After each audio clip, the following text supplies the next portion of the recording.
오늘은 우리 아이들도 많이 나와 있고 때가 좋지 않은 그런 때라 좀 교육 설교를 하려고 합니다. 먼저 몇 가지 질문을 가지고 오늘 설교를 시작하려고 합니다. 이 세상에 200개가 넘는 그런 나라들이 있어요. 근데 어떤 나라는 아주 자유롭고 또 어떤 나라는 독재 국가로 지금 국가가 운영이 되고 있습니다. 왜 그럴까? 이런 거 한번 생각해 보신 적이 있습니까? 또 어떤 사회는 번영을 하고 어떤 사회는 수십 년이 흘러도 가난을 벗어나지 못한다.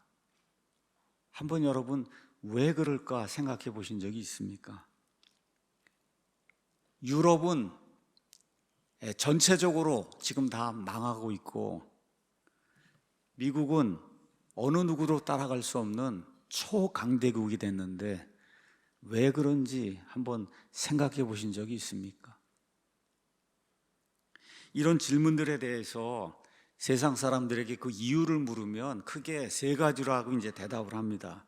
군사력이 커서 그런 거 아니냐, 돈이 많아서 그런 거 아니냐, 좋은 기술을 빨리 개발해서 그런 거 아니냐, 이렇게 이제 대답을 합니다.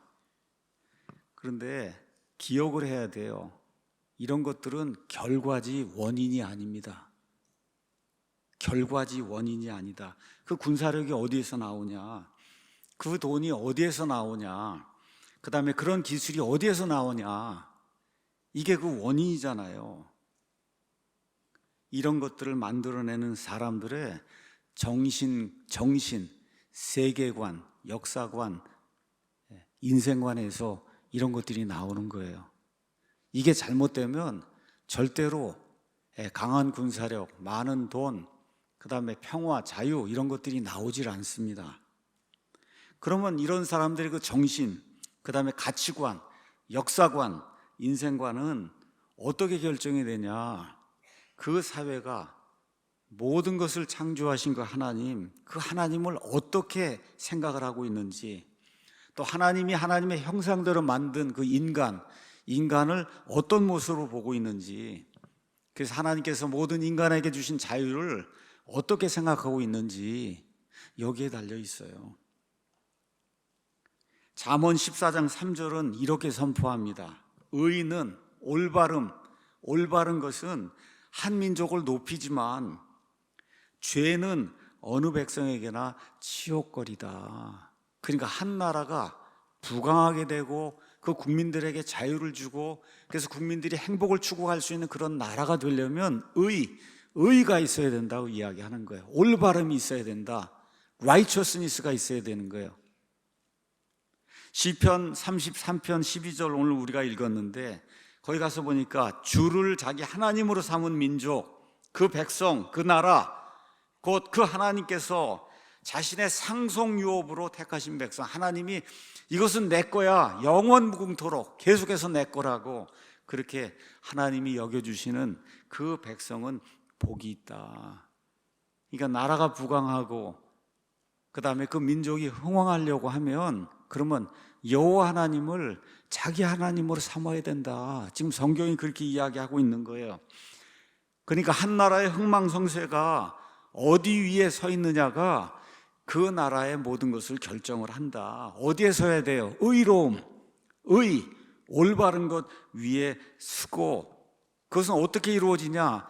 여호와 하나님을 자기 하나님으로 국민들이 받아들여야 된다. 뭐 다수 100%가 되는 건 불가능하지만 그래도 그 다수의 사람들이 하나님이 누구신가를 알고 그 하나님의 가치에 따라서 내가 살아야 되겠다 하는 그런 사회가 될 때 하나님께서 그 사회에 복을 주시고 그 사회가 초강대국이 될 수 있다. 성경이 그렇게 이야기하고 있는 겁니다. 그래서 오늘은 미국은 왜 초강대국이 되었는가? 이유는 크게 하나님, 그 다음에 성경, 그 다음에 자유와 행복 추구권을 명시한 미국 헌법 때문이다. 이런 걸 중심으로 해서 미국이라고 한 나라가 어떻게 여기까지 왔는가를 한번 생각을 해보려고 합니다. 왜 이런 일을 하냐? 에베소서 4장 11절 가서 보면 목사를 가리켜서 뭐라고 이야기했냐? 목사 겸 교사라고 이야기했어요. 목사 겸 교사. 그러니까 목사는 하나님의 말씀을 이렇게 가르칠 뿐만 아니라 세상의 역사와 관련해서, 국가의 흥망성쇠와 관련해서도 옳고 그른 거를 가르칠 수 있는 그런 사람이어야 된다, 성경이 이야기하기 때문에. 그래서 미국이 초강대국이 됐어요. 중국 같은 거 저건 아무것도 아닙니다, 여러분. 자, 왜 이런 일이 생겼는가를 잘 생각을 해보고 우리 대한민국도 그와 같은 길을 걸어야, 그래 하나님께서 이 나라에 손을 얹어주시고 이 나라가 부강한 나라, 자유가 있는 나라, 믿음 생활 마음대로 할 수 있는 그런 나라, 복음을 선포할 수 있는 그런 나라가 될 수 있기 때문에 오늘 이런 주제로 여러분에게 말씀을 드리려고 합니다. 자, 먼저 인류 역사가 한 6,000년 됐는데 이 6,000년 동안에 무슨 일이 일어났는가 한번 살펴보도록 하겠습니다. 저와 여러분 지금 자유로운 나라에 살고 있어요. 양심의 자유를 누릴 수 있습니다. 신앙의 자유 가지고 있어요. 표현의 자유, 거주 이전의 자유, 언론의 자유, 이런 거. 또 누구에게나 천부적인 인권이 있다.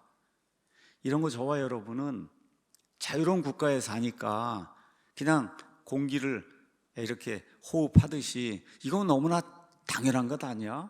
여러분, 공기 이렇게 마시고 뭐 하는데 누가 제약을 걸지 않잖아요. 이런 것처럼 이런 모든 것들 다 그냥 무조건 다 자유로 누구나 다 누리는 거 아니야, 이렇게 생각을 하는데, 인류 역사 6,000년 됐습니다. 그 인류 역사 6,000년 가운데 이런 자유를 누린 그런 그 시대는 채 100년, 200년이 안 됩니다. 나머지 5,800년 동안은 온 세상 거의 모든 나라, 모든 국가의 모든 백성이 이런 자유를 누리질 못했어요. 한번 이런 걸 한번 생각을 해봐야 됩니다. 인류 역사의 대부분은 자유사회가 아니었습니다. 고대 이집트, 성경에 나온 이집트에 누가 있었어요? 파라오가 있었어요. 사람들이 파라오를 뭐라고 생각했어요? 파라오는 신이라고 생각했어요. 신. 그리고 본인들은, 또 파라오 자신도 이 사람들은 노예다, 이렇게 생각을 했습니다.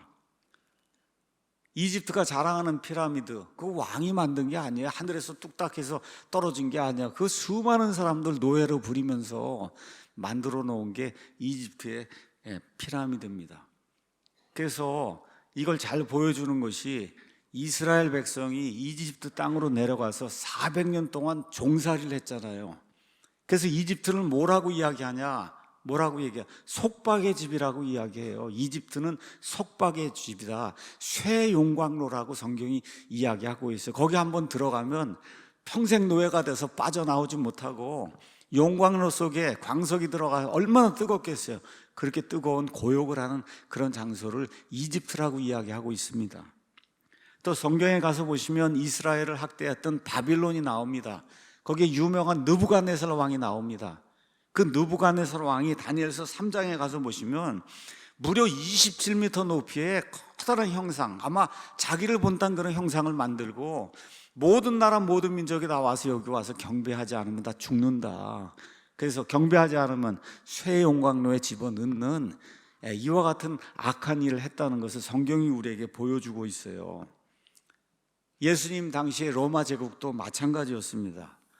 로마 제국 법이 유명하고 또 도로가 유명하고 군대가 이제 유명하지만 그 안에 뭐가 있었어요?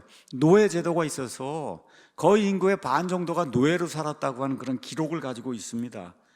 로마의 황제는 신으로 우상 숭배의 대상이 됐고, 황제 숭배를 거부한 그리스도인들은 콜로세움 이런 데서 사자의 밥이 되거나 죽임을 당하는 그런 일이 빈번하게 생겼습니다. 멀리 갈 것도 없이 옆에 중국이라고 하는 나라, 한국, 한반도에 있던 그 나라들을 무려 몇천 년 동안 괴롭히는 그런 나라가 있습니다. 지금도 괴롭히고 있고. 자, 근데 이 중국 땅이 이제 넓으니까 왕이라 그러지 않고 황제라 그랬어요. 근데 황제가 자신을 누구라 그래요? 천자라 그랬습니다. 천자. 그 무슨 얘기예요? 하늘의 자식, 하늘의 아들이란 얘기잖아요. 본인이 그렇게 이야기하고. 그래서 천자의 말이 곧 법이고, 백성은 황제의 신하이자 종으로 황제가 하라는 대로 하는 이런 노예와 같은 그런 생활을 하고 지금 또 공산주의 또 거기에 걸려갖고 시진핑이라는 자가 하라는 대로 할 수밖에 없는 이런 그 노예 생활을 지금 하고 있습니다. 그럼 이런 체제의 공통점이 뭐냐? 첫째, 왕이나 황제나 뭐 시진핑 주석이나 뭐 이런 자들이 신적인 존재로 숭배의 대상이 되는 거예요. 이런 체제에서는. 둘째, 왕과 정부의 권력이 절대적입니다. 절대적. 꼼짝하지 못하는 거예요. 세 번째, 사람들의 신분이 태어나면서부터 그냥 결정이 되는 거예요. 이게 노예냐, 뭐 중간쯤 되냐, 그냥 왕이냐가 아니라 신분이 결정이 되는 거예요. 그렇게 되니까 이런 나라들에서는 개인은 국가의 나사 정도, 그냥 부속품 정도 하나로 취급이 되는 이런 사회가 5,800년 동안 지속이 돼. 지금 이 시간에도 저 북한이나 중국 가서 보시면 지금 이 시간에도 똑같은 일이 지금 발생을 하고 있습니다. 그래서 우리가 당연하게 여기는 것들, 어떤 거 당연하게 여기냐? 내 양심이 아니면 나 개인이 국가나 정부보다 더 큰 거예요, 여러분. 대한민국 국민들이 지금 속고 있는 게 있어요. 국가 아니면 정부가 나보다 더 크다. 자꾸 그 생각을 국가에서 집어넣어 주니까 전체주의 독재가 생기는데 성경은 그렇게 이야기하지 않습니다. 저와 여러분이 국가보다 더 큰 거예요. 정부 치리하는 사람들에게 우리가 지금 일하느라 바쁘니까 너희들이 좀 대신해서 좀 이렇게 잘 치료해달라고 우리가 부탁을 한 거예요. 그리고 누가 주인이에요? 저와 여러분이 주인이에요. 저와 여러분이. 그렇죠? 그래서 가난한 자나 부자나 법 앞에 동등하다, 이런 생각을 이런 국가, 전체주의 국가에서는 할 수가 없는 겁니다. 정부가 함부로 시민의 재산을 빼앗을 수 없다, 우리가 그렇게 생각하는데 이런 전체주의 독재 국가, 지난 5,800년 동안의 이런 모든 국가에서는 국가가 원하면 그냥 시민의 재산 뺏어가면 끝인 거예요. 이것이 인류 역사 대부분의 인류 역사다, 이것이. 그러니까 이게 인간의 기본값이었으면 여러분 무려 5,800년 동안, 그리고 지금 이 시간에도 북한이나 중국이나 이런 데는 그게 기본값이에요. 그냥 국가가 뺏어가면 끝나는 그런 일이 기본값이다. 자, 이게 그러면 어떻게 바뀌기 시작했냐? 그 출발점이 성경에서 나오는데 그거를 인류 역사에서 처음으로 구현한 나라가 미국입니다. 놀라운 일이에요. 이 모든 인권이니 자유니 이게 다 어디서 나오냐? 성경에서 나오는데 이 성경에서 나오는 이 모든 거를 실질적으로 한 국가의 통치 체제 안에서 실제로 구현한 게 미국이 처음이에요. 창세기 1장 27절 가서 보면 26절 27절 가서 보면 하나님께서 이르시되 우리가 우리의 형상대로 우리의 모양을 따라 사람을 만들어 그들이 바다의 물고기와 공중의 날짐승과 가축과 온 땅과 땅에서 기어다니는 모든 기는 것을 지배하게 하자 하시고, 이렇게 하나님께서 자신의 형상대로 사람을 창조하시되 하나님의 형상대로 그를 창조하시고 남성과 여성으로 그를 창조하시니라. 이 구절, 이 한 구절, 이 구절이 인류 역사 전체를 바꾸어 놓는 그런 구절이 된 거예요. 여러분, 세상에 많은 종교가 있지만 그 어떤 종교도 이런 거 이야기하지 않습니다. 오직 기독교만이 사람이 하나님의 형상대로 지어진 존귀한 존재다, 성경이 그렇게 이야기하고 있는 거예요. 지금까지 인류 역사가 오랫동안 지속이 되고 많은 철학자들이 등장하고 뭐 좋은 책들이 등장했지만 인간이 어떤 존재인가 하는 거를 이렇게 규정해 놓은 그런 책은 하나도 없어요. 인간이 단지 진화를 통해서 만들어진 짐승에 불과하다면, 여러분, 짐승에게 무슨 존엄성이 있습니까? 죽으면 끝이지. 그렇잖아요. 죽으면 끝인 거예요. 인간이 국가의 부속품이라면 국가가 그를 마음대로 사용할 수 있잖아요. 인간이 왕의 소유라고 하면 왕이 그를 마음대로 처분할 수 있잖아요. 그것이 사무엘기 4장에 나오는 말씀입니다. 이스라엘이 왕을 요구했더니 너희가 왕을 세우면 그럼 왕의 노예가 된다고 하나님께서 말씀해 주시고, 그래도 필요합니다 그러니까 그럼 너희들 마음대로 해라. 그래서 왕이 지배하는 그래서 왕에게 지배당하는 그와 같은 일이 생기게 된 거예요. 그런데 성경은 뭐라고 이야기하냐? 인간은 하나님의 형상에 따라 지어진 그런 존재다. 그렇기 때문에 이러한 인간을 어떠한 국가도, 어떠한 정부도, 어떤 왕도, 어떤 통치자도, 어떤 권력도 그 한 사람 한 사람 그 인간을 마음대로 다룰 수 없다고 성경이 우리에게 이야기하고 있습니다. 자, 그래서 이 말씀을 통해서 나온 것이 뭐냐? 첫째, 인간의 권리, 인권이에요. 그래서 인간의 권리는 잘 생각하셔야 됩니다. 왕이나 정부가 주는 그런 은혜가 아니고 하나님께서 모두에게 주신 특권입니다, 여러분. 권리예요. 이거 잘 생각해야 돼요. 정부가 무상으로 뭐 주니까 정부가 무슨 은혜를 베푼 걸로 생각하는데 그런 것이 아니다. 인간의 기본적인 권리는 창조자 하나님께서 무료로 모두에게 주신 그와 같은 권리예요. 두 번째, 인간이 하나님의 형상대로 지어졌다 하는 말은 모든 사람이 평등하다는 거예요.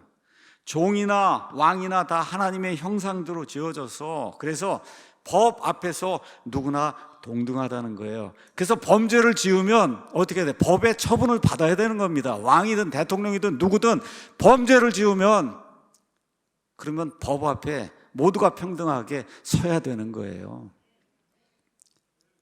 성경의 평등을 성경이 뭐라고 이야기하냐? 모든 사람이 죄를 지어 하나님의 영광에 이르지 못했다. 모든 사람이 죄를 지어 하나님의 영광에 이르지 못했다고, 이러한 평등도 성경이 우리에게 가르쳐주고 있는 겁니다. 셋째, 하나님의 형상대로 인간이 지어졌기 때문에 그 안에 양심의 자유가 포함이 되어 있다는 거예요. 양심, 인간의 속에 들어있는 양심은 하나님과 인간 사이의 영역이지 그 안에 정부가 끼어들거나 권력자가 끼어들어서 이래라 저래라 할 수 없다는 겁니다. 넷째, 법치가 이 안에 들어있어요. 하나님 모든 것을 하나님의 법대로 질서 있게 움직이시잖아요. 하나님이 저와 여러분을 하나님의 형상대로 지었다고 하는 것은 왕이든 통치자든 인간 모두가 하나님의 법 아래 놓여 있고 그래서 법의 지배를 받아야 된다. 성경이 그렇게 이야기하고 있는 거예요. 이 모든 게 어디에서 나왔냐? 인간이 하나님의 형상대로 지어졌다고 하는 이 말씀에서 나오는 거예요. 그러니까 인간의 존엄성, 인간의 그 권리, 인권이라고 하는 것, 자유라고 하는 이런 모든 거, 이게 얼마나 중요한가를 창세기 시작하면서부터 너는 그냥 짐승에서 진화한 인간이 이런 짐승이 아니다 그렇게 이야기하는 거예요. 뭐야? 하나님의 형상대로 하나님께서 친히 만들어 놓으신 그와 같은 창조물이라고 하나님께서 말씀해 주시는 거예요. 자, 우리 인간 사회에도 노예 제도가 무려 5,800년 정도 지속이 됐어요. 인간 사회 노예 제도, 조선시대도 여러분 다 노예였잖아요. 다 노예. 자, 영국 같은 경우에 18세기 말에서 19세기 초에 영국의 윌리엄 윌버포스라고 한 사람이 등장을 해서 이거 흑인이라고 해도 똑같은 인간인데 이거를 노예로 삼아서 짐승처럼 부리면 되겠느냐. 노예 해방 운동을 시작해서 평생 동안 싸워서 노예 해방을 시켰습니다. 그럼 왜 이 사람은 이런 일을 하게 됐냐? 성경을 가서 읽어봤어요. 인본주의 철학을 읽은 게 아닙니다. 성경을 가서 읽어봤더니 모든 인간이 흑인이든 백인이든 누구든 모든 인간이 하나님의 형상대로 지어졌다. 성경에 그렇게 기록이 돼 있는 거예요. 그러니까 한 인간을 노예로 삼아갖고 자기 소유로 만드는 것, 이것은 하나님이 극도로 미워하는 그런 일이다 이렇게 생각을 하고, 그리고 노예 해방운동을 해서 영국에서 노예제를 철폐시켰습니다. 여러분 아시는 것처럼 아브라함 링컨 대통령이 역시 노예제도를 미국에서 폐지를 시켰어요.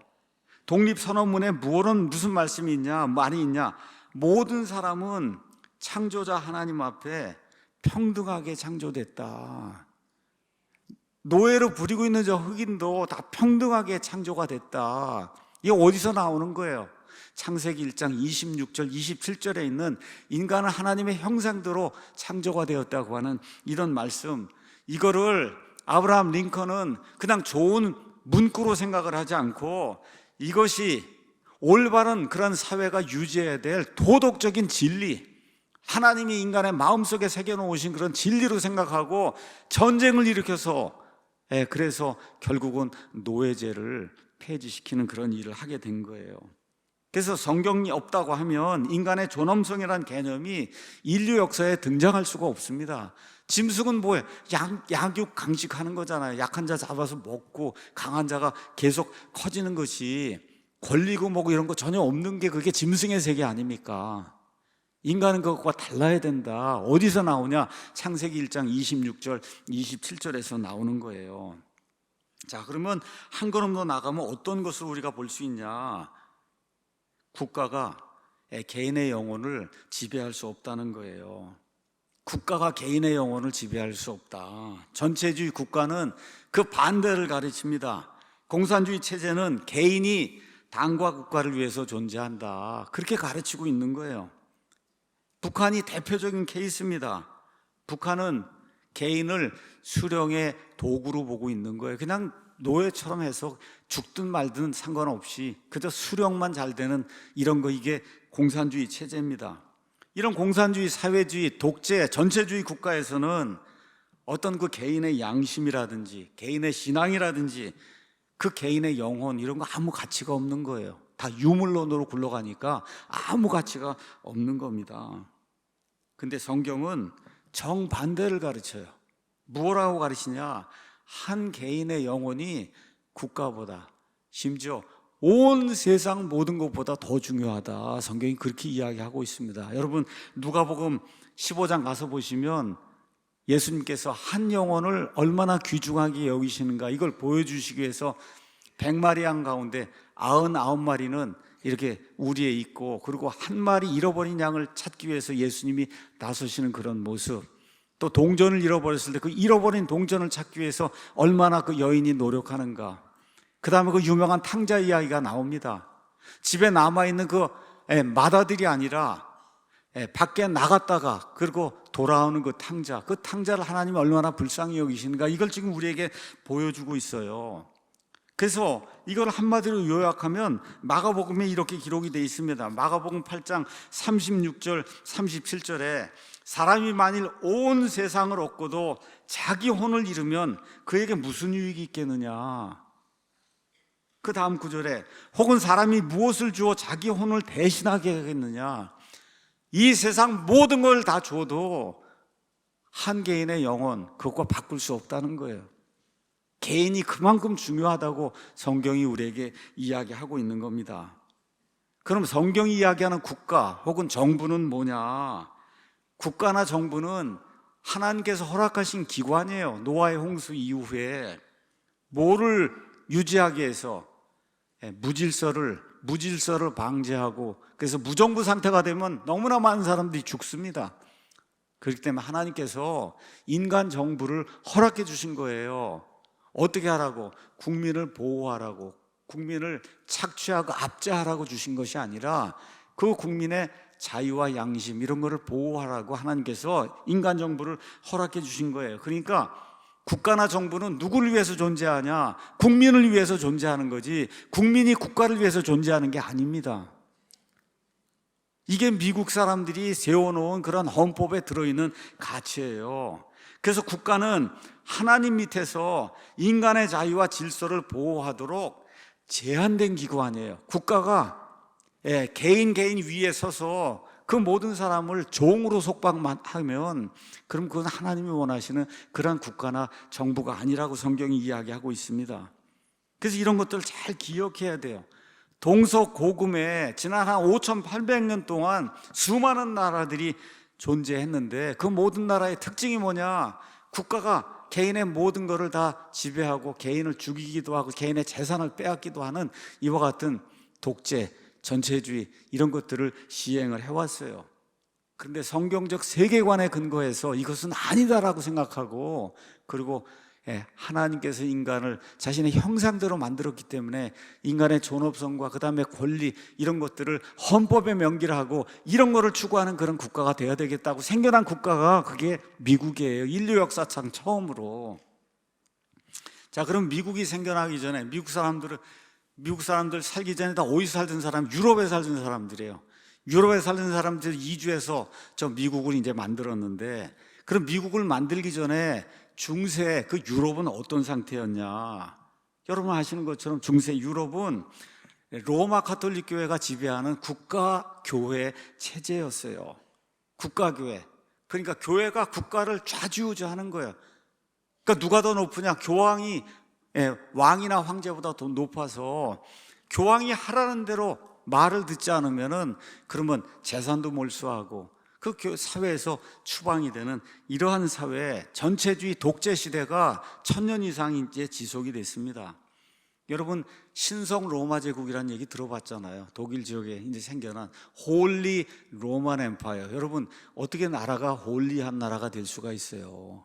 어떻게 나라가 거룩한 나라가 될 수가 있습니까? 다 쇳덩어리가 사는데. 그렇잖아요.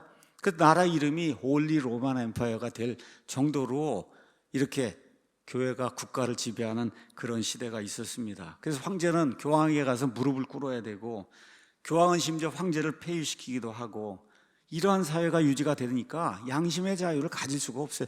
내가 믿고 싶은 대로 하고 싶은 대로 말하고 싶은 대로 말을 할 수 없는 그런 사회가 유지가 되니까 이 안에서 성경 말씀에 근거해서 진리를 이야기하면 이단이다 이렇게 해갖고, 그래서 죽임을 당하는, 추방당하는 그러한 시대가 무려 1000년 이상 지속이 됐어요. 1517년에 루터를 중심으로 해서 프로테스탄트 종교 개혁이 일어났습니다. 가톨릭의 압제에서 한번 좀 벗어나 봐야 되겠다. 이렇게 하고 이제 종교 개혁이 일어났어요. 많은 것들을 성취했습니다. 근데 종교 개혁자들 역시 국가교회 체제를 유지했어요. 그래서 루터교가 들어간 데는 반드시 루터교만 믿어야 되고, 영국같이 성공회가 있는 데는 그냥 성경만 믿어야지 다른 거 안 되는 거예요.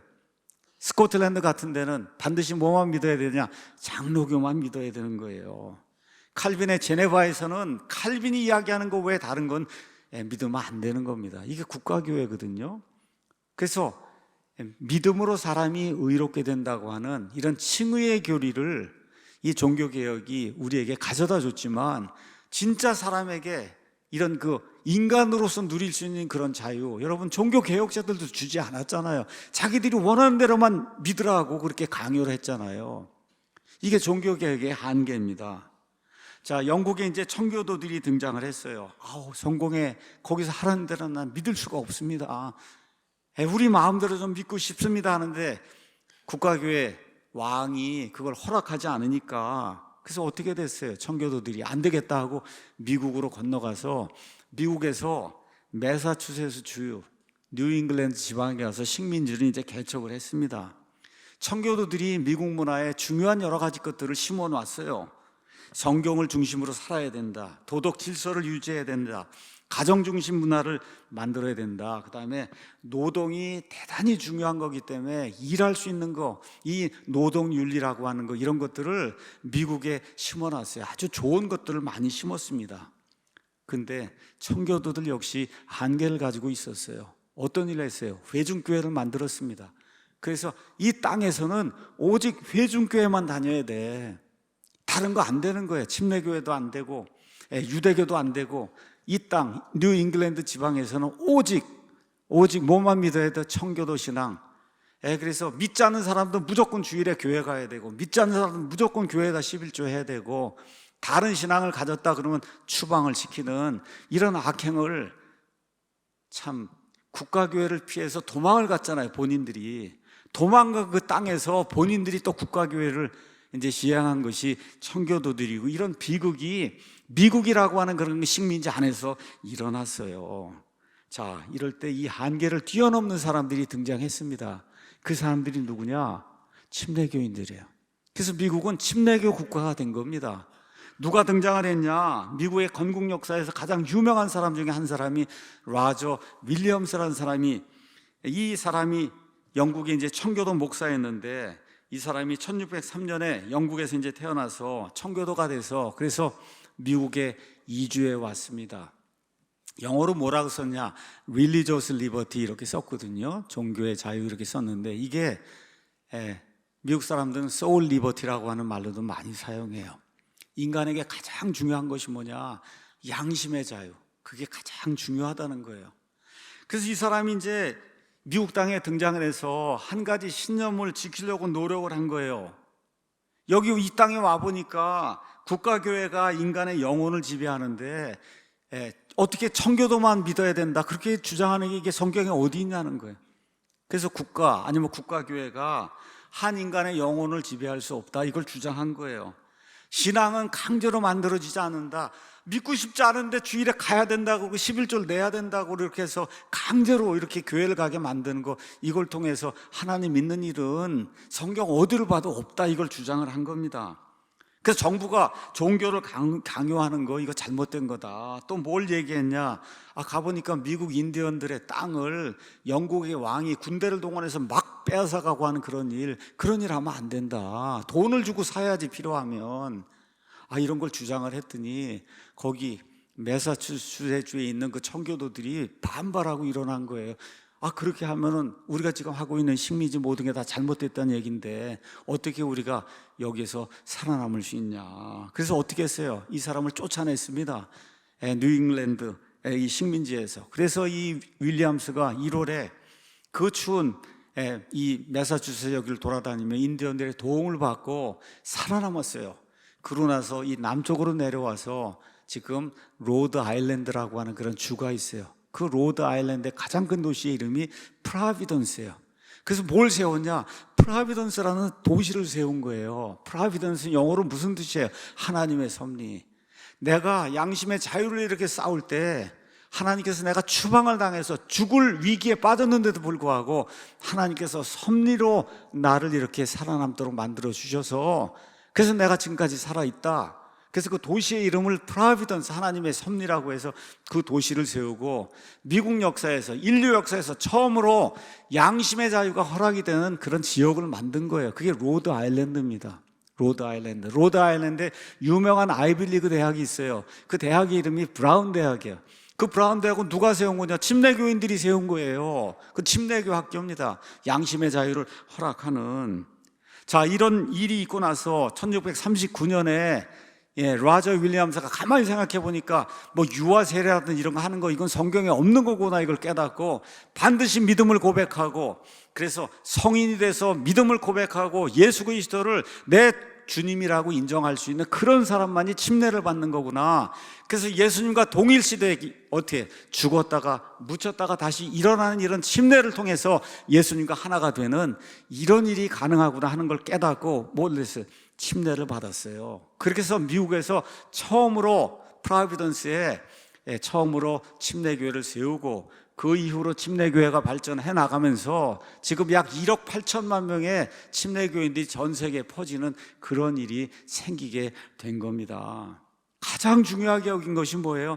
양심의 자유. 양심의 자유. 그래서 미국의 종교의 자유, 저와 여러분의 종교의 자유, 양심의 자유는 가톨릭 교회가 준 것이 아니다. 칼빈의 이런 제네바 통치가 준 것이 아닙니다. 루터가 준 것이 아니에요. 청교도들이 준 게 아닙니다. 누가 줬냐? 성경 그대로 믿고 하나님의 뜻대로 살기 원하는 미국의 성경 그대로 믿는 이런 침례교인들이 우리에게 준 겁니다. 이렇게 해서 이런 일들을 통해서 어떤 일이 생겼냐? 1791년에 미국의 헌법이 이제 만들어진 이후에 헌법을 수정해야 되겠다. 개인의 자유를 보장하기 위해서. 그래서 헌법 수정 조항을 만들었는데 그 수정 조항의 첫 번째 조항이 뭐냐? 뭐예요? 양심의 자유. 이걸 위해서 국교를 만들면 안 된다. 누구든지 원하는 대로 믿음 생활을 할 수 있다. 종교의 자유를 국가가 간섭하는 일 안 된다고 하는 이런 정교분리의 원칙이 미국 헌법 수정 조항 제1조에 들어가게 된 거예요. 누가 만들었냐? 침례교인들이 만든 겁니다. 자, 오늘 제가 왜 미국이 초강대국이 됐냐, 왜 이렇게 복을 받았냐, 복을 받는 가장 큰 이유에 대해서 성경적으로 말씀을 드리겠습니다. 여러분, 개인이나 국가나 복을 받는 원리가 이 안에 기록이 돼 있어요. 이 책이 개인이든 국가든 어떻게 하면 복을 받는다, 그 안에 기록이 돼 있습니다. 침례교인들의 특징이 뭐냐? 성경 그대로 믿는 거예요. 그래서 침례교인들이 성경을 열심히 연구해 왔습니다. 그랬더니 창세기 12장 3절에 아브라함의 씨, 그 아브라함 이스라엘을 축복하는 자들은 내가 복을 주고 이 이스라엘 자손을 저주하는 내가 저주하겠다. 하나님께서 그렇게 말씀해 주셨잖아요. 이것은 역사를 통해서 증명이 된 사실입니다. 그래서 과거에 영국이 이렇게 유대인들을 보호하고 해서 가장 큰 복을 받았고, 영국이 이제 역사가 끝나가니까 그 뒤를 이어서 지금 미국이 복을 받고 있는 거예요. 여러분, 유엔 총회에서 무슨 전쟁이 일어나고 해서 이스라엘하고 관련해서 그러면 유엔 총회에 그 많은 국가들이 있는데 이 세상에서 유일하게 이스라엘을 지지하는 국가는 미국밖에 없습니다. 나머지는 다 반대요. 다 반대. 근데 하나님 뭐라 그랬어요? 이스라엘을 축복하는 자들은 내가 복을 주고 이스라엘을 저주하는 자는 하나님께서 저주하신다는 그 약속을 미국이 그대로 이루고 있는 거예요. 자, 그러면 유대인들의 나은 점이 뭐냐? 로마서 3장 가서 보니까 그러면 유대인에게 어떤 이점이 있느냐? 혹은 할례의 유익이 뭐냐? 유대인들이 무슨 일을 해줬냔 말이에요. 어떤 유익을 가지고 있냐? 모든 면에서 많은데 주된 이유는 그들에게 하나님의 말씀들이 맡겨졌다. 그러니까 유대인들이 이 땅에 존재해야 되는 이유가 뭐냐? 그 이유 중에 하나가 하나님의 말씀들을 세상 사람들에게 전달해서 세상 사람들이 구원받을 수 있는 일을 하기 위해서 유대인들이 존재한다고 성경이 이야기하고 있어요. 그래서 유대인들이 하나님의 말씀을 온 세상 모든 곳에 전달해 줬어요. 근데 이제 이것이 이방 모든 나라들에게 전달이 되면서 번역의 시대가 오게 되니까 이 하나님 말씀을 올바로 번역해서 모든 사람에게 전달해 주는 그와 같은 국가나 민족이 필요한데 그 일을 누가 감당했냐? 영국이 감당한 겁니다, 여러분. 특별히 뭘 통해서? 1611년에 영어 킹제임스 성경을 통해서 이 세상에서 가장 많이 팔린 책, 그 책 성경, 그거를 보급하는 그런 일을 영국이 했어요. 근데 영국이 지금 그 일을 하지 않습니다. 또 누가 그 바톤을 이어받았냐? 미국이 하고 있어요. 그래서 지금 이 시간에 하나님이 보존해 주신 1611년 영어 킹제임스 성경 누가 공격하거나 하게 되면 누가 들고 일어나서 이 모든 걸 막고 있냐? 미국의 펀더멘탈하게 바이블 빌리밍하는 이런 그 침례교인들이 등장을 해서 NIV다 이런 모든 거 틀리고 하나님의 말씀은 영어 킹제임스 성경이다 이거 옹호하는 그런 일을 미국의 침례교인들이 지금 하고 있는 거예요. 그 미국의 특징이 뭐냐? 복을 받는 특징을 가지고 있어요. 첫 번째, 유대인들을 보호해서 복을 받고 하나님의 말씀을 보존하기 때문에 복을 받는 거예요. 올해 미국이 250주년이 됩니다. 나라 세우고 한 지가. 그래서 지금 어떤 일을 하고 있냐? 여기 가서 보세요. 트럼프 대통령이 성경 마라톤에 참여했다. 대통령이 지금 집무실에 앉아갖고 성경 말씀을 낭독하고 그거를 모든 백성이 다 텔레비전을 통해서 봅니다. 그럼 뭐라 그래요? 여러분 성경을 읽어야 됩니다. 하나님 말씀을 읽어야 됩니다.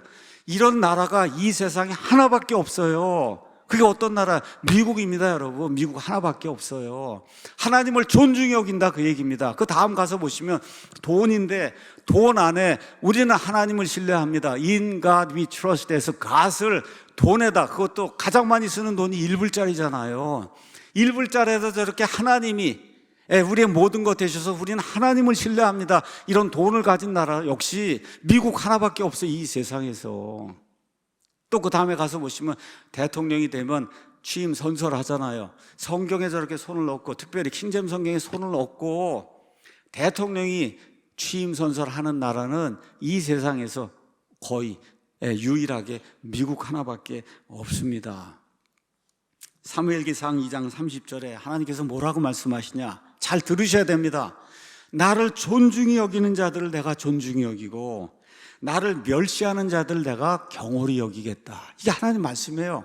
하나님을 존중히 여기면 하나님이 그 사람이든지 국가든지 어떻게 해요? 존중히 여기고, 하나님을 멸시하고 이스라엘을 멸시하고 하나님의 말씀을 멸시하면 하나님이 그런 나라 그런 사람은 하나님이 경홀히 여기겠다, 그렇게 이야기하셨어요. 그래서 이 미국 사람들이 성경 말씀을 연구하고 하나님과 그 다음에 인간을 정확히 이해한 다음에 미국의 건국의 아버지들을 통해서 미국 독립선언서에 이런 걸 기록했습니다. 우리는 다음과 같은 것을 자명한 진리로 여긴다. 너무나 명백하다는 거예요. 모든 사람은 평등하게 창조되었고 창조자로부터 양도할 수 없는 일정한 권리를 부여받았으며 그 권리 가운데 뭐가 있냐? 생명, 자유, 행복 추구권이 들어있다. 그렇게 기록을 한 겁니다. 인류 역사상 처음이에요. 모든 인간이 행복을 추구할 수 있는 권리를 하나님으로부터 부여받아서 이것은 어느 누구에도 양도할 수 없다. 이걸 헌법에 기록한 그런 나라가 미국입니다. 그래서 행복 추구권이라는 게 들어있는 거예요. 행복 추구를 잘못 생각하는 그런 사람들이 있어요. 행복 추구, 그냥 아무거나 내가 하고 싶으면 그게 행복 추구권이라고 생각하는데 그건 잘못된 생각입니다. 미국의 건국의 아버지들은 성경을 읽는 사람들이야. 그 성경을 읽고 그들이 이야기한 행복 추구권, 행복이라고 하는 건 뭐냐?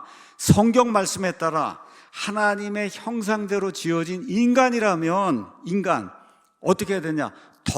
남에게 덕스러운 그런 행동을 보이고 남에게 올바른 그런 해야 될 의무를 제대로 하고 또 하나님 주신 소명이 있으니까 그 소명을 따라 살 때 얻어지는 내적인 만족이 행복이라고 생각한 거예요. 내가 하고 싶은 거 다 하는 게 행복이 아니라 하나님의 말씀에 따라 인간이 어떤 존재인가를 깨닫고 그 존재에 합당하게 살면서 마음속에 생기는 그와 같은 그 만족을 행복이라고 표현한 겁니다.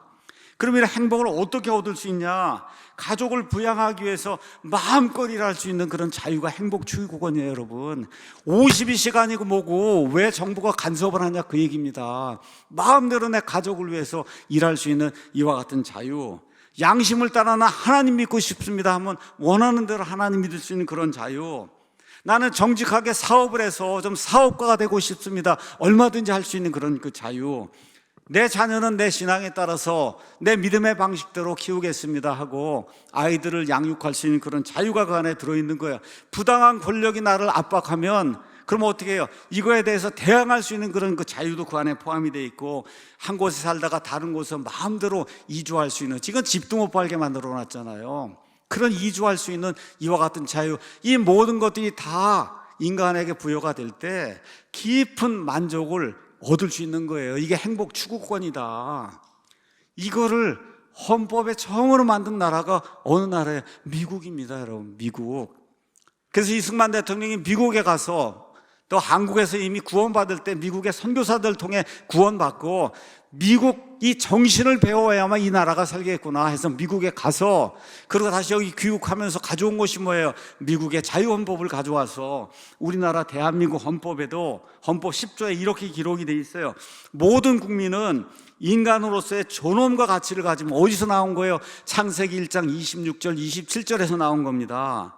행복을 추구할 권리를 가진다. 이렇게 헌법이 명시하고 뭐라고 썼냐? 국가는 개인이 가지는 불가침의 기본적 인권을 확인하고 이를 보장할 의무를 지녀야 되는데 지금 이 국가는 그 의무를 저버리고 개인을 속박하는 것과 같은 법들을 자꾸 만들고 있는 겁니다. 개인의 행복 추구권, 이것이 인간에게 가장 중요한 거예요. 그래서 그 일을 위해서 미국 사람들이 헌법 만들면서 정부의 크기를 제한해야 되겠다 이렇게 생각한 거예요. 인간은 존엄성을 가진 존재인데 동시에 인간은 죄인이기 때문에 한 인간이나 인간이 만들어 놓은 정부라고 하는 기관에 막대한 권력을 주면 어떤 인간이 죄인이기 때문에 그 권력을 사용해서 다른 사람을 압박하는 그런 일을 5,800년 동안 역사를 통해서 우리가 보지 않았느냐.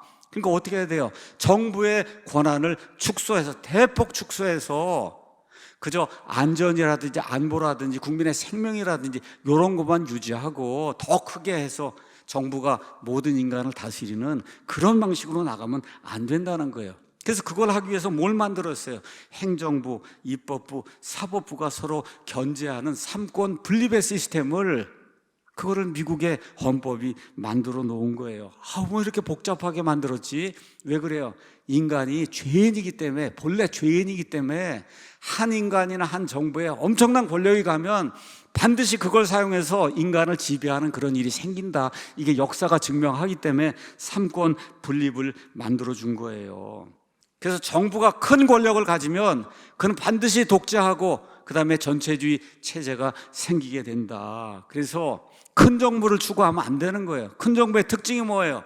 요람에서 무덤까지 모든 걸 다 정부가 책임진다. 무상으로 모든 걸 다 해준다는 이런 정부가 그게 큰 정부입니다. 이런 정부가 추구하는 이런 시스템이 뭐냐? 사회주의고 공산주의이기 때문에 우리 그리스도인들은 이렇게 무한대로 커지는 그런 정부 반대해야 되고 사회주의 공산주의를 반대할 수밖에 없는 거예요. 자, 이렇게 이제 되면서 인간에게 처음으로 헌법이 보장하는 자유가 주어지게 됐어요. 사회가 자유로워야 그 안에서 창의성이 나오게 되는 거예요. 새로운 거 만들고 새로운 방법을 시도할 수 있지. 국가가 너 이거 하라 그러고 너 오늘 요만큼만 하라 그러고 이게 강제적으로 뭘 주입을 하면 여러분 어떻게 창의력으로 일을 할 수가 있어요? 어떻게 창의적인 방법, 국가가 이거 해라는 것만 하면 끝나는 건데 내가 무슨 창의적 방법으로 할 필요가 없잖아요. 그래서 자유로운 사회래야만 뭐가 발휘가 되냐? 창의성이 발휘가 될 수 있는 겁니다. 위험을 감수하고도 그리고 내가 해보는 거예요. 창의성을 가지고 자유로우니까. 그렇죠. 이런 기업가 정신이 있어야 그래야 그 국가가 발전할 수 있는 거예요. 이것이 어디에서 나오냐? 출애굽기 20장 15절에 너는 도둑질하지 말라고 하는 이 명령에서 나오는 겁니다. 여기서 사유재산권이 나오는 거예요. 국가가 모든 걸 다 갖거나 왕이 모든 걸 가지면 그건 도둑질이라는 의미가 없잖아요, 여러분. 모두가 다 국가 건데 뭐 도둑질이라는 의미가 없잖아요. 도둑질이라고 하는 말이 나오는 거는 개인의 재산권을 인정해라는 거잖아요. 그러니까 개인의 재산을 도둑질하는 그런 일을 하지 말라고 성경이 우리에게 이야기하고 있는 겁니다. 또 데살로니가후서 3장 10절에서 12절에 바울이 이야기하는 게 뭐예요? 일하지 않거든 먹지도 말라는 거 아닙니까? 일하지 않거든 먹지도 말라. 그래서 이 자유로운 국가의 특징이 뭐냐? 마음대로 일할 수 있는, 자기의 재산을 소유할 수 있는 이와 같은 권리가 주어진 거예요. 그래서 이런 성경적인 토대 위에서 무엇이 자라냐? 자유민주주의, 자유시장 경제 체제가 자라나는 거예요. 그래서 사람들은 자유롭게 일하고, 자유롭게 거래하고, 자유롭게 저축하고, 자유롭게 투자할 수 있잖아요. 그래서 어떤 일이 생겼어요? 미국이 이 세상에서 최고 국가가 되는 일이 생긴 거예요. 여러분 한번 보세요. 여러분 사용하는 스마트폰부터 시작해서 자동차부터 시작해서 이 모든 거 지금도 가장 창의적인 일은 다 어디서만 나와요? 미국에서만 나오는 거예요, 여러분. 우리 한국이나 이런데 카피해서 만드는 거고, 모든 창의적인 일은 다 어디서 나오냐? 미국에서 나온다. 왜 그 일이 가능하냐? 자유로운 사회이기 때문에 그 일이 가능한 거예요. 창의력을 가지고 무엇이든지 할 수 있는 그런 사회이기 때문에 이런 것이 가능하다. 그래서 정부가 하나님이 되는, 정부가 모든 거 다 해주겠다는 사회주의, 이런 것 때문에 어떤 일이 생겼냐? 저 영국이라든지 프랑스라든지 독일이라든지 이런 전통적인 그런 그 유럽의 모든 국가들이 다, 모든 국가입니다, 여러분. 한두 국가가 아니라 유럽의 모든 국가들이 다 멸망하고 있어요. 몰락하고 있어요. 이유는 정부가 모든 걸 다 해준다 그래서 정부가 많은 세금을 심지어 60%, 65%까지 내가 번 것을 가져다가 다 나누어주는 이런 시스템을 하니까 그거 어떻게 돼요? 그 나라가 망하는 거예요. 그럼 뭐가 하나님이 되냐? 정부가 하나님이 되는 거예요. 정부가 하나님이 되는 거예요. 그럼 어떻게 돼요? 하나님을 배제할 수밖에 없습니다. 하나님 배제하니까 어떻게 돼요? 몰락하는 거예요. 그래서 지금 유럽이 급속도로 지금 몰락하고 있고 이것을 다시 회복하는 일은 성경적으로 봤을 때 불가능하다. 그래서 이런 것을 성경이 우리에게 이야기해 주고 있습니다. 로마서 1장 28절 가서 보니까 그들이 자기 지식 속에 하나님 두기를 싫어한 대로 그렇게 하나님께서 그들을 버림받은 생각에 내주사 합당하지 못한 일들을 하게 하셨다. 유럽에서 가장 크게 동성애가 성행을 하고 유럽, 이란에도 먹고 사는 그런 사회가 지금 만들어졌잖아요. 근데 여러분 그게 몇 년 못 갑니다. 수입이 없는데, 집안에 수입이 없는데, 국가에 수입이 없는데 어떻게 나라와 그 다음에 개인이 유지가 될 수 있어요? 하나님을 마음속에서 몰아냈어요. 영국이 지금 이슬람 국가가 됐고, 프랑스가 지금 이슬람 국가가 됐고, 독일이 지금 이슬람 국가가 되고, 심지어 스웨덴 같은 데도 이슬람 국가가 돼서 스웨덴 사람들이 들어가지 못하는 그런 지역이 50군데가 된다는, 스웨덴 사람인데 그 지역에 들어가지 못해요. 이슬람 사람들이 다 거길 차지하고 있어서. 그래서 여기 보니까 하나님 두기를, 마음속에 두기를 싫어하니까 그 사회가 어디로 가냐? 어떤 방향으로 가냐? 첫째, 생각이 어두워져요. 똑똑하다고 생각하는데 본인들은 하나님께서 뭐라고 말씀하시냐? 생각이 어두워진다. 옳고 그른 거 판단을 못하는 거예요. 그러니까 그 이민자들 받아들이고선 지금 저렇게 어려움을 당하고 있는 거예요. 두 번째, 가정과 성질서가 무너진다고 로마서가 이야기하잖아요. 동성애가 창궐을 한다, 하나님 두기를 싫어하면. 세 번째, 사회 질서가 깨집니다. 거짓말, 폭력, 시기와 분쟁이 가득 차게 되고 결국 하나님의 심판, 소돔과 고모라처럼 하나님의 심판을 받는다고 성경이 우리에게 이야기하고 있어요. 이게 지금 유럽에서 우리 눈앞에서 일어나고 있는 그런 일이에요. 여기 미국 건국의 아버지 중에 한 사람이 존 애덤스라는 사람이 유명한 말을 했습니다. 우리 미국의 헌법은 도덕적이고 신앙적인 국민들을 위해서만 만들어진 헌법이다. 그것은 그 외에 어떤 다른 백성을 다스리기에는 전적으로 부적합하다. 다시 말해 하나님을 두려워하는 사람들만 이 헌법의 가치를 이해하고 이 헌법에 따라 살면서 하나님을 기쁘게 할 수 있다. 근데 지금 미국도 반대 방향으로 많이 나가고 있어서 어려움을 겪고 있는 거예요. 결론의 말씀 드리겠습니다. 자, 왜 이런 이야기를 했냐? 미국을 좀 본받고 미국의 정신이 무엇인가를 좀 보고 우리 대한민국이 앞으로 어떻게 나가야 하나님의 복을 받고 이 나라가 자유롭게 유지가 되고 보존이 될 수 있는가를 여러분에게 말씀드리려고 이 모든 것을 여러분에게 오늘 말씀드릴 거예요. 대한민국 앞으로 어떻게 할 건가? 정말 이런 자유를 지킬 건가? 아니면 정부에 의존해서 자유를 다 빼앗기는 사회주의 전체주의 국가가 이제 될 것인가? 우리의 양심의 자유를 지켜서 우리가 믿고 싶은 대로 성경 말씀대로 하나님을 믿고 하나님께 예배드릴 수 있는 그런 사회로 우리가 남을 것인가? 아니면 국가의 종이 되는 이런 사회주의 전체주의 체제를 택할 것인가? 성경적인 가치 위에 서서 하나님이 우리에게 주신 인권이라고 하는 걸 누리는 그런 사회로 남을 것인가? 많은 사람들이 이런 거를 정치인이 해야 되는 질문으로 생각하는데 여러분, 이게 정치인이 해야 될 질문이 아니에요. 그리스도인들이 해야 될 질문이고 모든 목사가 가르쳐야 될 그런 질문이 이 질문입니다. 정신들이 빠져서 목사들이 그래서 지금 이런 거 이야기를 안 하고 있기 때문에 지금 나라가 이렇게 어려움에 처해 있는 겁니다.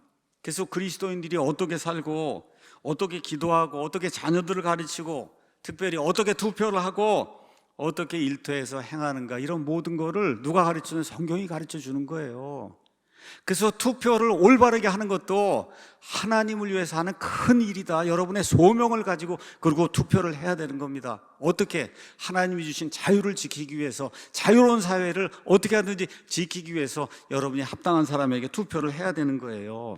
그러니까 미국은 돈과 군사력 때문에 강대국이 된 것이 아니라 그런 걸 만들어낸 배경이 있다는, 그거 뭐예요? 성경 말씀이에요. 성경 말씀, 하나님이 주신 그 말씀, 이스라엘을 보호하고 말씀들을, 성경 말씀을 사랑하고 보존하고 이런 가운데 자유로운 사회에서 창의적으로 일을 할 수 있는 이런 사회가 만들어졌기 때문에 미국이 발전하는 겁니다. 그래서 오늘 두 가지를 여러분에게 말씀드립니다.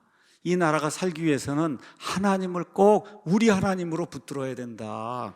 모든 국민이 할 수는 없어요.